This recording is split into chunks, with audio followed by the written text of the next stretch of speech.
rapidamente, a minha pergunta eu falo justamente sobre a relação da... Que isso? Meu Deus do céu. Meu Deus. Mas eu falo sobre a relação da velocidade do cinema contemporâneo. Sim. Né? Você pergunta de cinema de ação também, não pergunta? Porque é um filme de ação. De alguma maneira, Cloud é um filme de ação, mas um filme de ação muito diferente do que faz os filmes americanos. Sim. E aí minha pergunta vai nessa direção. Vai. Antes de qualquer coisa, preciso dizer que é um grande prazer estar falando com você, que é um dos meus diretores favoritos de hoje. E uma coisa que me desperta muito ao ver Cloud é que, enfim, em primeiro lugar, lá na virada do milênio ainda, você realiza Pulse, que é um filme que põe em diálogo esse mundo dos mortos ou do sobrenatural através do digital e o mundo dos vivos. Mas trata das relações materiais e do capitalismo também mediado pelo digital, quando a gente fala especialmente de Cloud.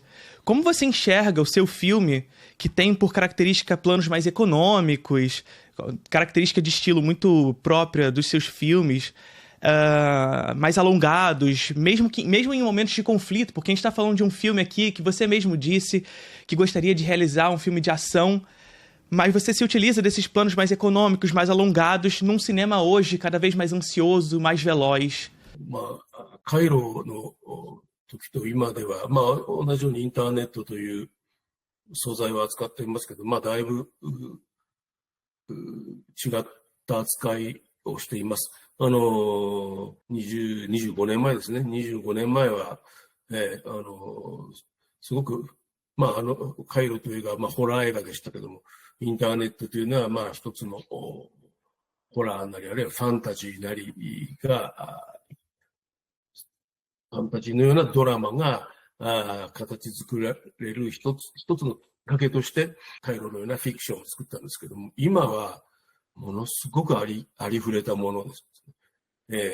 ファンタジーでもフィクションでもない、どこのうちにもある、みんな使っている、ごく当たり前のもの、日常的なもの、現実的なものの代表としてインターネットを使いました。そうなんですよね。ゆっくりしているなと自分でも思います。例えば主人公をヤクザにしたり、あるいは主人公を刑事にしたり、あるいは軍隊の兵士にしたりすると、もっとアクションがどんどん起こって、まるでアメリカ映画のような展開になるのかもしれないなと。そういう映画僕見るのは大好きなんですけども、どうもね、自分の映画にヤクザとか兵士とか刑事が、刑事は場合によって出ますけども、あんまりそういう人は身近にいないので考えていくと、なかなか動かないんですね。問題だなと。僕の欠点だなと思いますが、でも、どうなんですか、すごく早くどんどん物事が起こる映画も僕は大好きですけども、早すぎる気もしますね。例えば昔の映画、例えばアルフレッド・ヒッチコックの映画とか見てると、なかなか事件起こらない。しばらくはなんかその人間の描写とか、恋人との関係とか、しばらくあってやっと殺人事件が起こるとか、とは思いますが、僕はなかなかそれができなくて、欠点だなと思いつつ、でも映画の歴史の中ではゆっくりした映画もあったので、そっちに僕は多分近いんだろうということで、自分ではもう仕方ないことだと納得しています。Muito boa a resposta dele, cara. Maravilhosa. Muito boa, muito muito boa. E assim, meu sorrisinho ali com essa resposta, que ele mete um Hitchcock ali no meio, cara. Porra, parece que ele me conhecia. Só faltou ele falar Vértigo ali.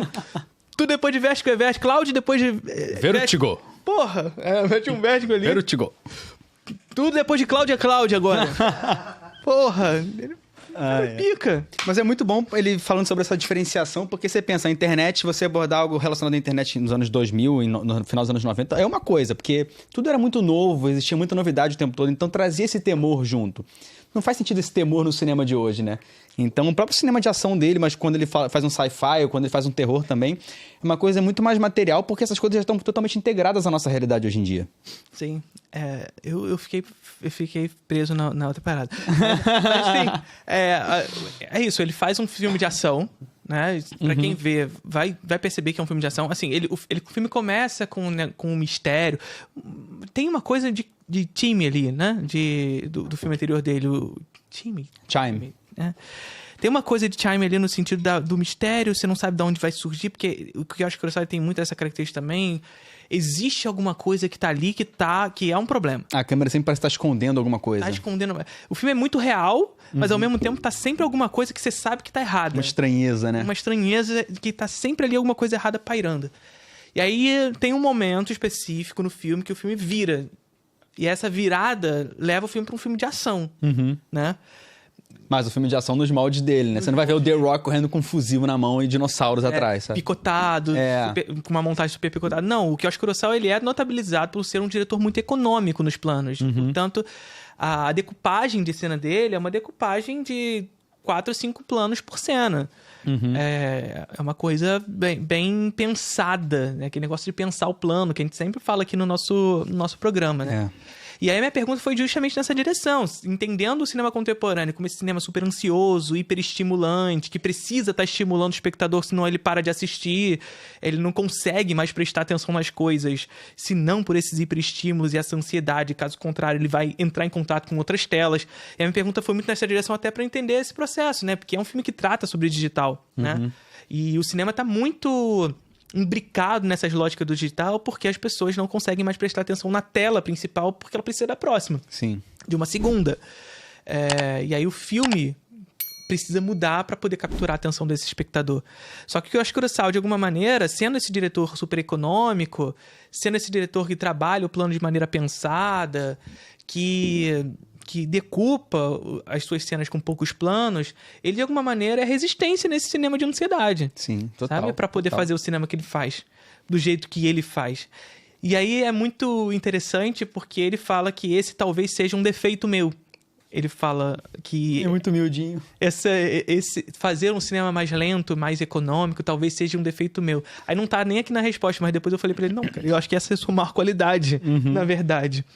Não, cara, não é isso que eu falei pra ele, mas eu falei, não, essa talvez seja uma das suas maiores qualidades.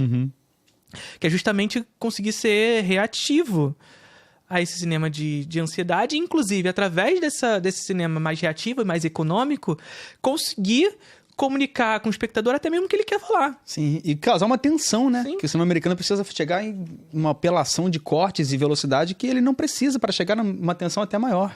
Você consegue criar gravidade para as coisas, peso para a cena, justamente porque a gente consegue enxergar as coisas. Sim. E não aquele negócio que vou dar um soco, corta, e o outro cara já caindo para trás, e você não vê absolutamente nada que tá acontecendo, só o movimento. A última meia hora de Cláudia inteira eu não respiro, cara. Pois o cinema americano de ação, o qual ele menciona também, e aqui, claro, não são todos os diretores, a gente tá falando de uma ordem geral, é um cinema estimulado, vamos lá, eu não gosto de usar essa palavra, mas viciado em ritmo, né? Essa que é a grande parada, é um vício por ritmo, é um vício por tornar tudo algo sobre o ritmo. Mas é até uma ilusão de ritmo, né? Pois porque não, ritmo isso. necessita de cadência, né? Pois é isso. Quando eu digo ritmo, é no sentido do ritmo provocar esse estímulo. Sim. O estímulo necessário para que as pessoas não saiam da tela, não tirem o olhar dali. Né? E aí ele diz, assim, convencionalmente, falando de um cinema de ação no Japão, a gente vai esperar o quê? A gente vai esperar a máfia japonesa, ele até fala da Yakuza ali, né? A gente vai esperar esses cinemas, isso pareceria muito com o filme americano. Sim. E não é a forma como que ele faz, mesmo que isso seja um defeito meu, sendo humildinho dele, né? Eu resolvi fazer da forma como eu costumo fazer. E que bom, né? Que a gente tem autores fazendo cinema. E é legal que ele banca, ele faz filmes de ação assim desde os anos 90. Tem um que como é que é? Alguma coisa da aranha, que é sobre um pessoal que entra numa onda de chacinar as pessoas, sabe? É um filme de ação e é super contido, não tem aceleração em momento nenhum. E também tem uma pegada de ação igual o Cláudio. Ou então o Suit Yourself or Shoot Yourself, que é uma série de filmes pra televisão que ele fez também, que é ação pra cacete. E também é essa ação cadenciada, sabe? Porque a ação tá muito mais em como as coisas acontecem no plano e não necessariamente em picotar o filme todo, sabe? em uma decupagem acelerada e sem nenhuma proposição de sentido, né, pra coisa. Aí quando ele cita o Hitchcock, é muito nessa direção, é como o Hitchcock pensava, o plano... E o Hitchcock tem falas, inclusive, sobre isso, né, sobre como o filme ele funciona muito mais pelo que é mostrado do que pelo que é falado, pelo que é dito. E aí, na lógica do cinema contemporâneo, isso é levado até para um outro lugar, pelo barulho, né? Pelo barulho, pelo excesso de imagem. Isso aqui é muito curioso no cinema contemporâneo, né? Como a gente, ao longo dos anos no cinema, até chegar ali a novela vague, até os anos 70, 80, a gente discute muito a importância da imagem no cinema, porque, claro, o cinema se constrói a partir dela, né? Mas hoje a gente discute muito sobre o excesso da imagem. O excesso da imagem apagando a própria imagem. Como essa aceleração de hiperestímulos provoca uma maneira como a gente não consegue mais ver a imagem que a gente está construindo. E aí filmes como esse, que nos permitem ver, que nos permitem enxergar para além do que se ouve, só do que se ouve, mas também pelo que se ouve, o que se ouve construindo imagem, é estimulante num outro sentido, num outro lugar, né? Eu não vou dizer qual lugar. A Barreira do Vasco. Porra! Kiosk Kurosawa, você é bem-vindo na Barreira do Vasco.